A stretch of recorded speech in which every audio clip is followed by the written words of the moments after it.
92,5 Maestro FM House with the Sound. Saat ini sudah terhubung dengan Pastor Aloysius Paulus Setiti OSC, dan nanti kita akan mendengarkan kesaksian dari Pastor Alo, panggilannya ya, Pastor Alo, bagaimana Tuhan, bagaimana Pastor Alo mengalami Tuhan dalam hidupnya, dalam pengabdiannya, dalam karyanya, begitu. Baik, langsung kita terima telepon. Oke. Halo, selamat siang Pastor Alo. Selamat siang Ibu Sinta. Ibu Silvi, Pak. Silvi, sorry. Iya. Iya, nggak apa-apa Pastor Alo. Apa kabar Pastor? Kabar baik. Wah, luar biasa, puji Tuhan. Iya. Langsung saja waktu saya berikan kepada Pastor Alo untuk bersaksi. Baik. Terima kasih Maestro Golden Moment. Saya menggunakan judul sebagai inspirasi untuk berbicara mengenai pengalaman hidup saya bersama Allah dalam panggilan ini.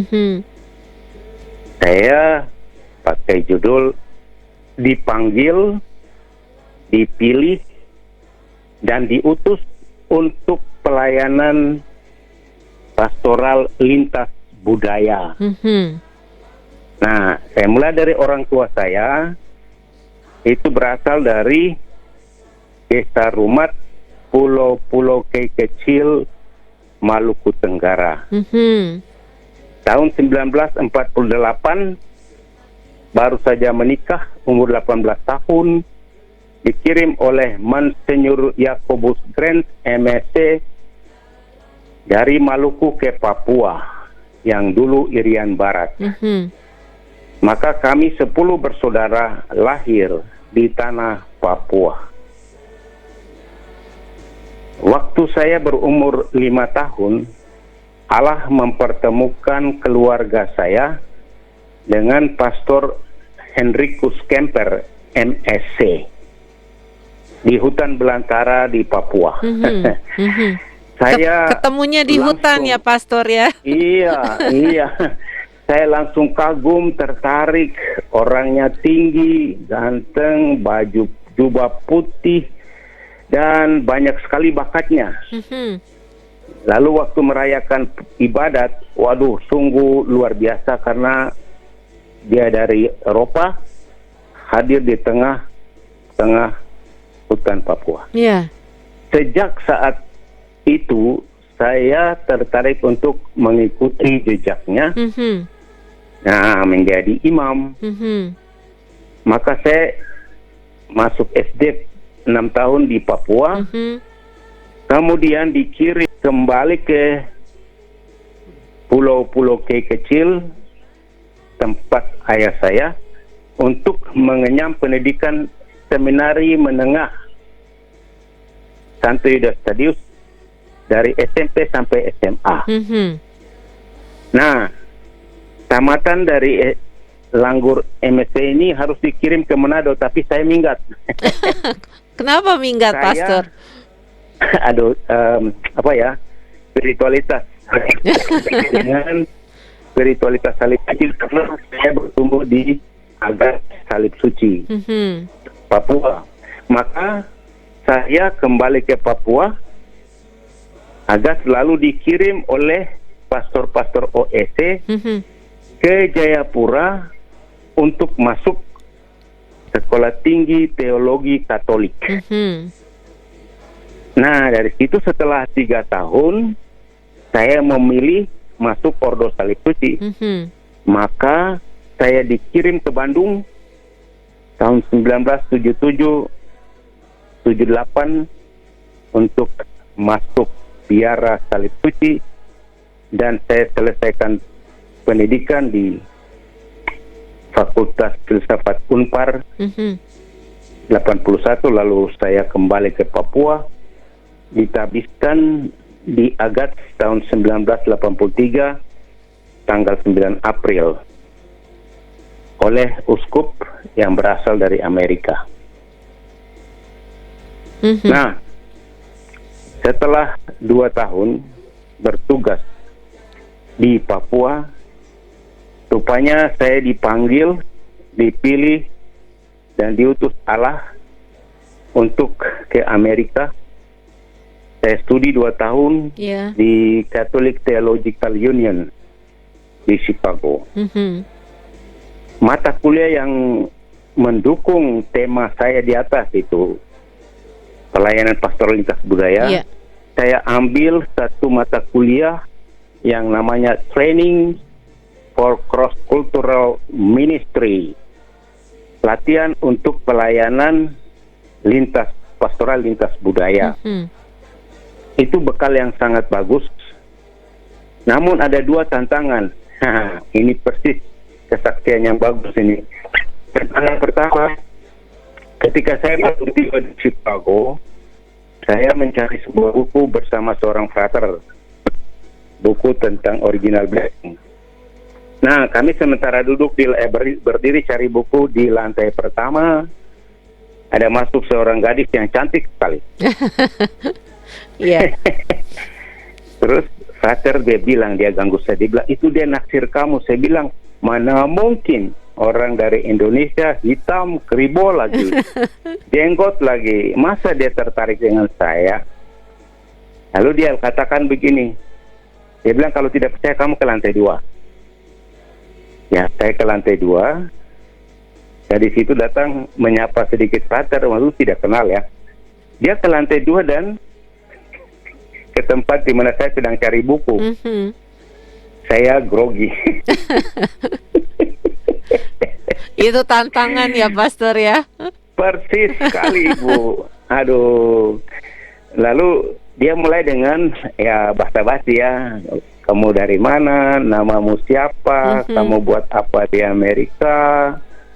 Nah, karena dia dengar bahasa Inggris saya bagus, dia bilang. Nah, lalu dia bilang, kamu tidak usah studi. Di Chicago Selatan itu ada pabrik dari orang tua saya. Kalau kamu mau, kamu tidak usah studi, kamu menikah dengan saya dan tinggal di Amerika. Wah, langsung terus terang saat itu terus juga. Terus terang, Ibu, terus terang. Ah. Lalu saya tanya, kamu Protestan atau Katolik? Saya Katolik. Nah, sekarang saya buka. Saya ini.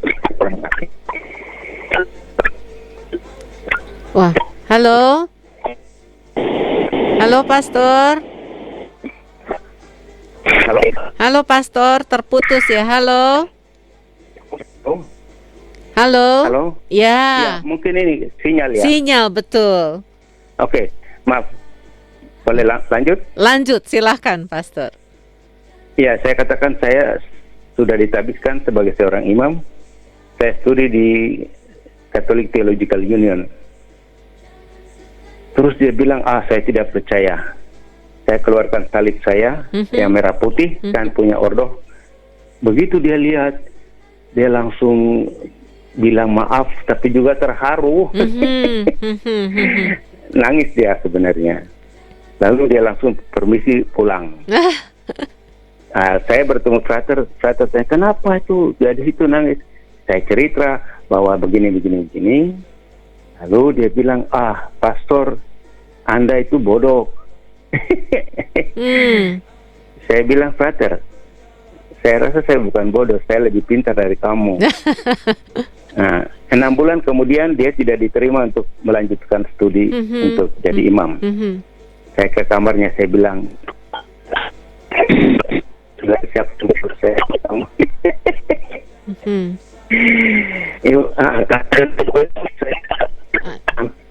Sinyal lagi ya. Iya, di Chicago.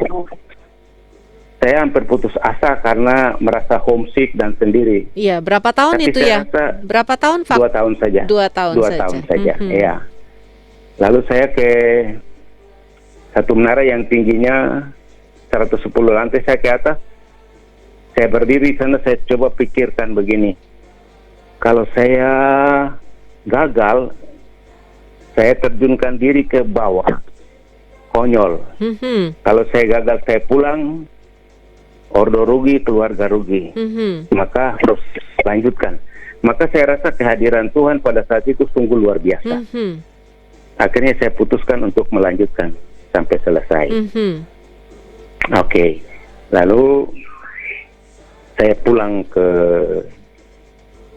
Papua dan saya diminta untuk mengajar di Sekolah Tinggi Filsafat Teologi Fajar Timur, Abepura, Jayapura, Papua. Nah, sampai dengan tahun 2010, kami anggota Ordo Salib Suci yang berada di Papua, di bawah Provinsi Amerika, hanya 7 orang. Sedangkan orang Amerika yang dulu 20-an, tinggal 1, lalu dia disuruh pulang ke Amerika. Sedangkan kami 7 orang ini diminta untuk retret, memutuskan mau bergabung tidak dengan OSC Sang Kristus Indonesia. Nah, sebagai kepala biara, saya mendampingi teman-teman selama 1 minggu dan akhirnya kami memutuskan untuk bergabung dengan Ordo Salib Suci Sang Kristus yang pusatnya di Bandung, Indonesia. Maka tahun 2011 kami 4 orang pertama dikirim ke Bandung. Jadi 2011 sampai sekarang ini 2021 saya di Bandung karena memang OSC Amerika sudah tidak ada. Kami bergabung dengan OSC Indonesia dan sekarang kami lebur. OSC Indonesia juga ada yang di sana sekarang. Kami yang di bawah Amerika juga ada yang di sini, ada yang di Sumatera, ada yang di Nias. Oke, jadi sudah 10 tahun ya Pak Pastor Alo di Bandung ya?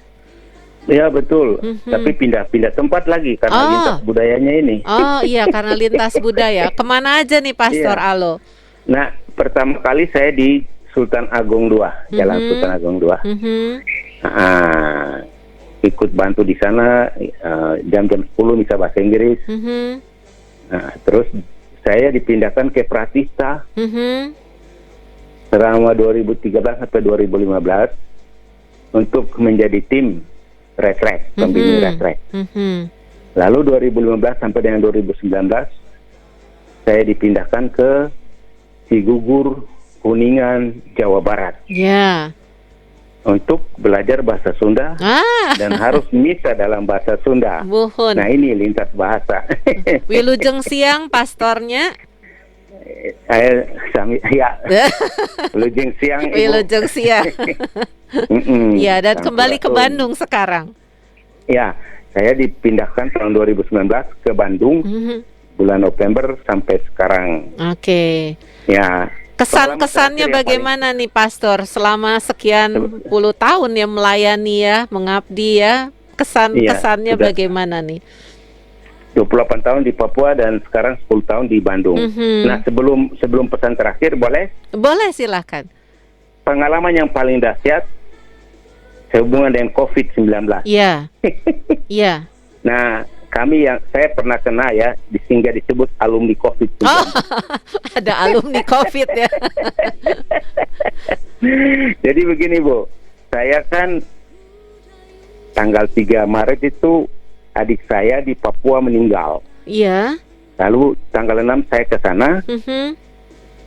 Kalian libur sampai dengan 28 Maret. Tes antigen negatif. Tanggal 29 saya balik. Tiba di Jakarta, saya masih 1 hari di sana. Tapi di dalam pesawat itu kan tidak ada PSBB. Penuh dari bisnis sampai dan ekonomi. Waduh. Dan AC-nya kan tinggi sekali ya. Betul. Lalu begitu keluar saya sudah mulai beringus. Batuk-batuk. Nah, besoknya saya bertemu beberapa teman, mereka bilang, "Pastor, batuk. Kami antar ke dokter." Saya bilang, "Jangan, tidak usah." Saya pulang tanggal 31 ke Bandung di Laurentius. Mereka lihat wajah saya tidak begitu bagus, pucat. Lalu mereka bilang tanggal 1 April itu kami mau tes swab antigen. Saya bilang, masa saya tanggal 28 sudah, tanggal 1 lagi harus ya. Pastor Bogart, mereka bilang tidak salahnya kalau coba ulang tes. Begitu tes ya langsung positif. Aduh, ya. Lalu saya diantar ke Boromis, terus observasi selama 7 hari, tanggal 1 sampai tanggal 7. Nah, waktu itu saya katakan sama pastor-pastor karena saya tidak bisa hadir di hari suci, saya bilang dalam refleksi itu, terkapar COVID-19, dibangkitkan Kristus Minggu Paskah. Benar juga. Minggu Paskah tidak ada keluhan lain, sehingga saya dipindahkan untuk isolasi mandiri. Saya bersyukur bahwa Tuhan itu masih melindungi saya. Puji Tuhan. Sampai. Jadi pesan saya ada 3 hal yang saya usahakan untuk mungkin sebagai pesan, tapi juga untuk diri saya itu pertama-tama reksa pastoral pribadi. Artinya saya jaga supaya saya sehat rohani, jasmani, jiwa, dan mental. Yang kedua, reksa pastoral komunitas. Kami komunitas terdiri dari 4 imam, notabene lintas budaya. Dari Belanda, saya orang Sunda, kemudian asli Sunda, dan saya dari KI Maluku Tenggara. Kami membangun komunitas yang baik. Dan yang ketiga, reksa pastoral untuk umat. Jadi, kalau reksa pastoral komunitas sudah baik, maka pelayanan kami terhadap umat pasti berjalan dengan baik. Sehingga sehati sejiwa dalam perjalanan menuju Allah, bersatu sebagaimana Tritunggal Maha Kudus bersatu adanya. Karena cinta. Oke. Itu kira-kira yang mau saya sampaikan. Baik, terima kasih banyak Pastor Alo, lengkap semua perjalanannya dari awal sampai hari ini ya. Dari awal ketemu pastor di tengah hutan dan Betul. itu yang jadi awal mula awal mula cinta kepada Tuhan Yesus ya, dan mengabdikan diri kepada Tuhan ya. Kemudian sudah melanglang buana kemana-mana sampai ke Chicago begitu ya, mendapat tantangan. Waduh, itu langsung to the point, terus terang itu gadis itu ya. Iya. Kaget sekali ya Pastor ya. Oh iya, kaget, kita dari jauh ya, dari negara lain datang tiba-tiba ditodong begitu. Tiba-tiba ditodong begitu. Tapi akhirnya memenangkan perang ya. Iya, betul sekali. Iya, dan akhirnya terus melayani sampai kemarin jadi alumni COVID ya. Alumni COVID. Alumni itu juga COVID. karena doa ya. Iya. Doa pribadi, doa teman, dan doa umat. Ya, sehingga bisa sembuh ya. Sehat kembali dan melayani Sehat dan mengabdi kembali ya. Baik. Betul sekali. Puji Tuhan. Terus semangat dan sehat dalam melayani Tuhan ya Pastor ya. Iya Ibu, terima kasih banyak. Maestro Golden Moment. Ya. Ada pesan Pastor Alo untuk teman-teman lansia, untuk oma opa di Maestro Golden Moment. Silakan. Yang pertama itu, kalau sudah ada gejala, ya, entah batuk atau beringut, ada baiknya tes antigen supaya cepat dilayani dan bisa keluar dari tantangan, terutama serangan ke pernapasan dan paru-paru. Nah, yang kedua PSBB. Iya. Yang ketiga, jaga kesehatan dengan baik ya. Iya. Oke. Dan walaupun kita sudah senior, tetap bersemangat. Betul. Ya, semangat muda kembali lagi. Amin. Ingat masa lalu, tapi juga bertumbuh sebagai orang yang tetap masih muda, jiwa muda. Oke, baik. Itu saja Bu. Iya, terima kasih Pastor Alo ya untuk waktu dan kesaksiannya. Ya. Ini luar biasa dikasih judul, dipanggil, dipilih, diutus untuk pelayanan pastoral lintas budaya. Luar biasa. Terima kasih. Oke, terima kasih Pastor. Tuhan berkati. Selamat siang. Tuhan berkati Ibu juga. Selamat siang. Iya.